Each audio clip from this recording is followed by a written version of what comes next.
Un afectuoso saludo a mis hermanos en esta mañana, donde nos permite juntos estudiar la inescrutable y bendita palabra del Señor. Así que una bendición esta mañana comenzando, eh, partiendo, estudiando la Escritura. A través de la Academia Bíblica estamos estudiando el libro de Romanos, así que estamos siguiendo esta serie de repaso, ya que estamos a través de el control sanitario nos tiene todo en casa, pero más bien podemos estudiar. Así que mis hermanos pueden meterse al canal, allí buscar nuestros estudios de principio que hemos estado haciendo desde la semana pasada, para que vaya repasando y pueda ir cumpliendo los desafíos para ir evaluando, porque nosotros como iglesia también tarde o temprano tenemos que constituirnos y necesitamos acreditación, necesitamos crecer en la palabra ¿cómo puede crecer la iglesia? A través de la oración y la escritura. Y así que es una bendición de poder estudiar juntos en esta jornada de este libro romano. Vamos a comenzar estudiando, pero también comenzando orando. Padre, te damos gracias por esta palabra, porque no nos avergonzamos del Evangelio, porque es poder de Dios para salvación a todo aquel que cree. Gracias por esta tremenda declaración que hace el apóstol, delegando este documento, este tratado teológico para la iglesia, para fortalecer y establecer los fundamentos de la fe cristiana. Toda la gloria a ti, en el nombre de Jesús. Amén. Muy bien. A modo de repaso, dijimos la semana pasada que nosotros del capítulo 1 estuvimos viendo ahí el origen del Evangelio, ¿cierto? Que viene de Dios, que estaba certificado a través de las escrituras, como dice ahí John Stott, también dice que es la esencia del Evangelio es Jesucristo, la esfera de acción del Evangelio es a todas las naciones, el propósito del Evangelio es la obediencia a la fe de Jesucristo, y la meta, ¿cuál es la meta del Evangelio? Es que toda la gloria sea dada al Señor, sea dada a Cristo, sea dada la gloria. Solo a Dios la gloria. Así que interesante ver todo esta tremenda principio que allí vamos viendo. Bueno, hoy vamos a concentrarnos a modo de repaso de los capítulos 1, verso 18 en adelante, pero igual vamos a tomar el 16 y 17 para ver la autorrevelación de Dios, donde Dios se autorrevela, o podemos decir también la cuádruple revelación divina, donde Dios revela su gloria, su ira, su justicia, su poder. Y entramos al tiro en el detalle. Allí en el verso 19 al 20 dice lo siguiente: porque lo que Dios se conoce le es manifiesto, pues Dios se lo manifestó, pues las cosas invisibles de él, su eterno poder y deidad, se hacen claramente visibles desde la creación del mundo, siendo entendida por medio de las cosas hechas de modo que no tienen excusa. Entonces allí lo que vemos, que Dios revela su gloria, su poder y su naturaleza en la creación, según los versos 19 y 20, para que usted vaya cotejando, revisando y leyendo ahí. Lo segundo, que Dios revela su ira, según el verso 18. El verso 18 dice lo siguiente: porque la ira de Dios se revela desde el cielo contra toda impiedad e injusticia de los hombres que detienen con injusticia la verdad. Entonces, allí Dios revela, dice, su ira contra el pecado de los hombres que suprimen su conocimiento del Creador. Lo tercero, que Dios revela su justicia, su forma justa de poner a los hombres, a poner a los pecadores en la debida relación con Él en el Evangelio, según allí en el verso 17, dice, porque en el Evangelio la justicia de Dios se revela por fe y para fe, como está escrito, más el justo por la fe vivirá. Dice por fe, ¿se acuerda de lo que allí estamos analizando, toda esta doctrina del Evangelio, que es por fe? La fe viene por el oír la palabra. ya este es el Evangelio. Y después dice para fe. Esto tiene que ver con la acción, ¿ya? Es creer para practicar el Evangelio. Dice por fe y para fe. Interesante. Y eso es lo que ya nos introduce a lo que los capítulos del 1 al 11, donde dice ahí presenta el Evangelio, donde es por fe. Y lo del verso del capítulo 12 en adelante es para fe, para practicarlo, para llevarlo a la práctica. Eso es lo que significa adoración, vida práctica del creyente. Entonces, en este tremendo contenido, podemos decir gracias Señor por la salvación. Bueno, vamos a leer del verso 21 en adelante que dice lo siguiente. Si va conmigo en la lectura, dice así. Pues habiendo conocido a Dios no le glorificaron como a Dios, ni le dieron gracias, sino que se envanecieron en su razonamiento, y su necio corazón fue entenebrecido. Profesando ser sabios, se hicieron necios, y cambiaron la gloria de Dios e incorruptible en semejanza de imagen de hombre corruptible, de aves, de cuadrúpedos y de reptiles, por lo cual también Dios lo entregó a la inmundicia, en la concupiscencia de sus corazones, de modo que deshonraron entre sí sus propios cuerpos, ya que cambiaron la verdad de Dios por la mentira, honrando y dando culto a las criaturas antes que al Creador, el cual es bendito por los siglos. Amén. Por esto Dios lo entregó a pasiones vergonzosas, pues aun sus mujeres cambiaron el uso natural por el que es contra naturaleza. Y de igual modo, también los hombres, dejando el uso natural de la mujer, se envanecieron en sus lascivias unos con otros, cometiendo hechos vergonzosos hombres con hombres, y recibiendo entre sí la retribución debida a su extravío. Verso 28. Y como ellos no aprobaron tener en cuenta a Dios, Dios los entregó a una mente reprobada para hacer cosas que no convienen, estando atestado de toda injusticia, fornicación, perversidad, avaricia, maldad, lleno de envidia, homicidio, contienda, engaños, malignidades, murmuradores, detractores, aborrecedores de Dios, injuriosos, soberbios, altivos, inventores de males, desobedientes a los padres, necios, desleales, sin afecto natural, implacables, sin misericordia, quienes habiendo entendido el juicio de Dios, que los que practican tales cosas son dignos de muerte, no solo la hacen, sino que también se complacen con los que practican. Bueno, allí vemos la desobediencia a la revelación general de Dios. Y nos preguntamos bajo este estudio, ¿qué es la ira de Dios? ¿Por qué se manifiesta? Bueno, la manifestación frente a esto dice que la respuesta podemos decir que la manifestación de la justicia de Dios frente al pecado, como recién lo veíamos, es una aplicación de una justicia punitiva de Dios. Cuando hablamos de esta revelación natural de Dios a la humanidad, ¿qué es lo que decimos? Que la naturaleza nos muestra un Dios poderoso e inteligente, minucioso, de orden, de hermosura, que controla todas las cosas. Y a eso le llamamos nosotros, Dios se reveló en forma general. Todo el Antiguo Testamento venía hablando en forma general, hasta que Dios tiene que mostrarse en una forma especial a través de Cristo.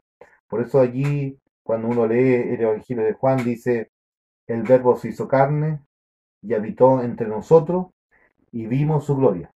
Gloria, y ahí dice, como el único Hijo, el unigénito del Padre, lleno de gracia y de verdad. Y eso es lo que hoy día también nosotros predicamos y enseñamos, que Jesucristo es la revelación especial que ha llegado a nosotros. Por eso el Dios cristiano es el que bajó, el que descendió, Por eso allí los evangelios dicen el Emanuel, Dios con nosotros, el que vino a nosotros, el que vivió entre nosotros. Muchas veces se dice que hay que ir a Dios. La Biblia habla de que Dios descendió. Como dice una alabanza, Dios descendió de gloria. Y gracias a eso nacimos de nuevo. Y somos una nueva creación en Cristo. ¿Por qué el ser humano entonces dejó de adorar a Dios? Bueno, porque empezó a través de la idolatría, adorando en vez al Creador, empezó a adorar la creación.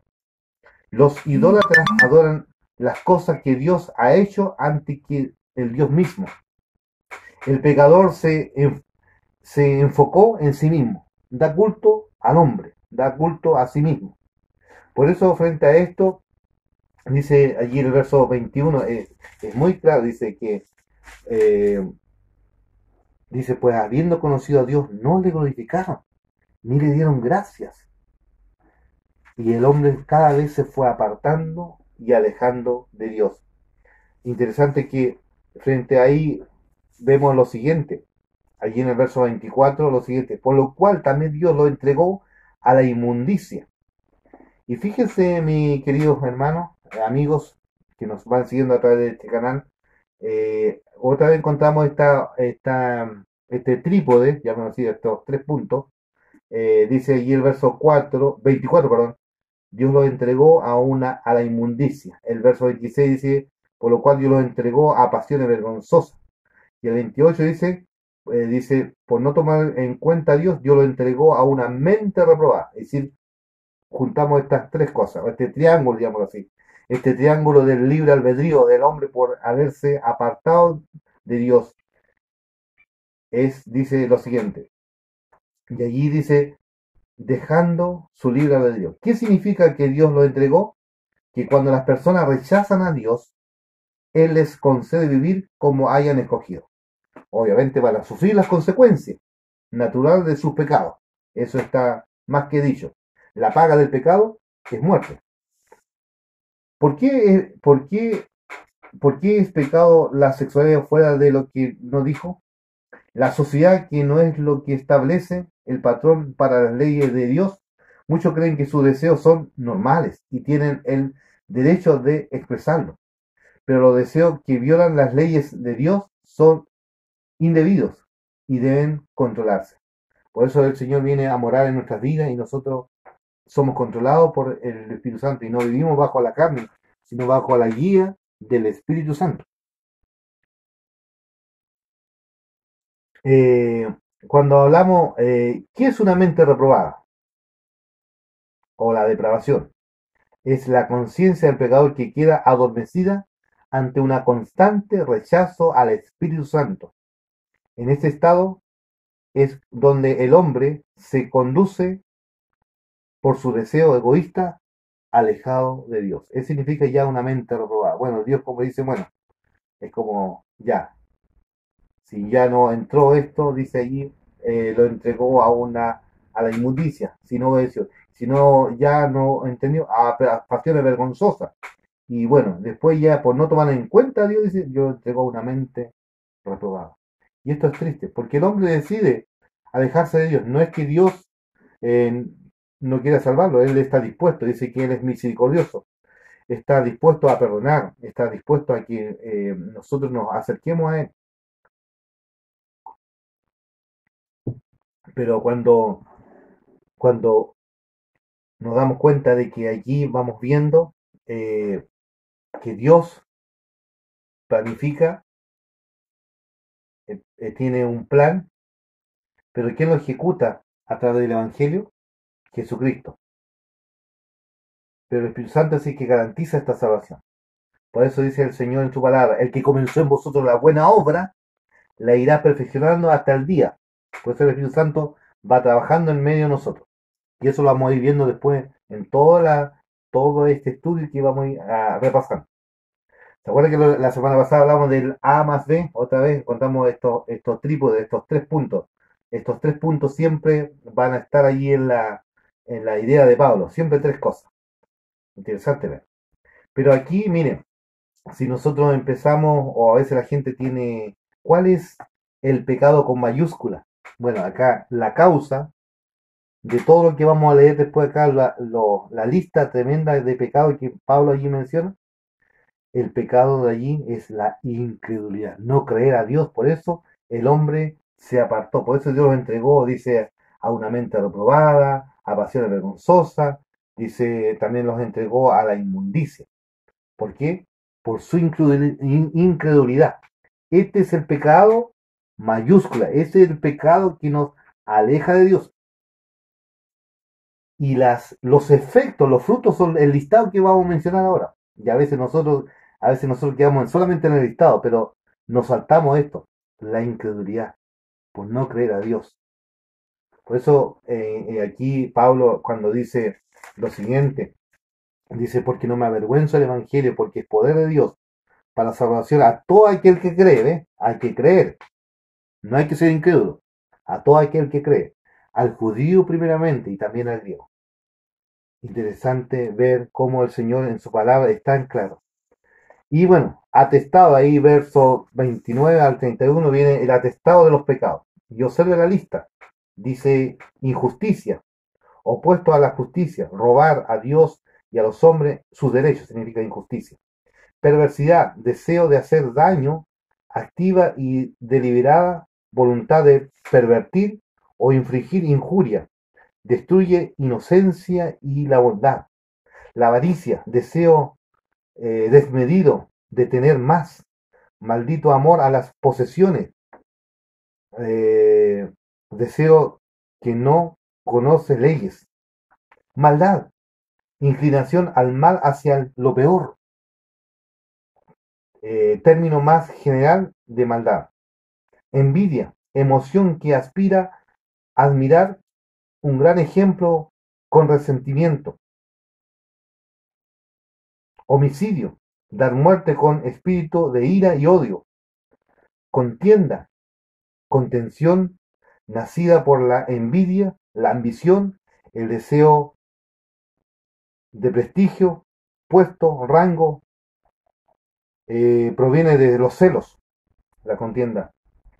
Engaño, mente tortuosa, retorcida, que no conoce, que no puede actuar de manera recta. Malignidad, inclinación natural al mal, tomar posesión siempre por el lado malo, con el peor sentido. Eso se ve constantemente. Murmuradores, murmurar historia al oído. Detractor, hombre que proclama públicamente sus infamias. Aborrecedores de Dios, odiar a Dios en desafío. Hay gente así. Injurioso, orgullo, insolente, que desafía, desenfrenando, indolente, soberbio, desprecio por todo, excepto uno mismo, altivo, el que anda errante frente a tener lo que no tiene, inventor de males, procurar nuevos vicios, siempre nuevos vicios, la adicción, ¿no? Necios, tontos, incapaces de aprender con la experiencia, no se quiere, no se quiere usar, no quiere usar la mente, desleales contra las reglas de lealtad y norma de honor, sin afecto natural, sin lazos naturales de afecto humano, implacable, despreciado, deleite por la catástrofe ajena. Hay gente que se mofa. Bueno, interesante. Bueno, y para terminar este repaso de lo que estamos viendo en la práctica, ¿qué le respondería a lo siguiente a una persona que dice que es buena y no ha hecho nada malo para ir al infierno? ¿Qué le responderías tú? Interesante hacer esta pregunta. La otra pregunta práctica que podamos hacer, ¿quién le respondería a una persona que dice que es adúltera porque nació así y su familia todos son adúlteros? ¿Qué le respondería? Una cosa práctica. ¿Qué le respondería a una persona que dice que la Biblia está en contra de la fornicación, pero no de la pornografía? ¿Qué le respondería? Así que te dejo estos desafíos, así que el Señor nos bendiga grandemente y podamos ir avanzando en este repaso, ya que luego ya vamos a empezar paralelamente avanzando también con el capítulo 12 en profundidad, al tiro, inmediatamente. Pero como se han integrado más personas, decidimos tener el piso para poder entender capítulo 12 en adelante. Ya importante el sustento, la doctrina. Porque el libro romano, como dijimos la semana pasada, tiene dos partes, doctrina y práctica. Tiene que ver con la fe y la acción. Que el Señor nos bendiga, porque la fe sin obra es muerta. Dios les bendiga a mis hermanos. Bendiciones.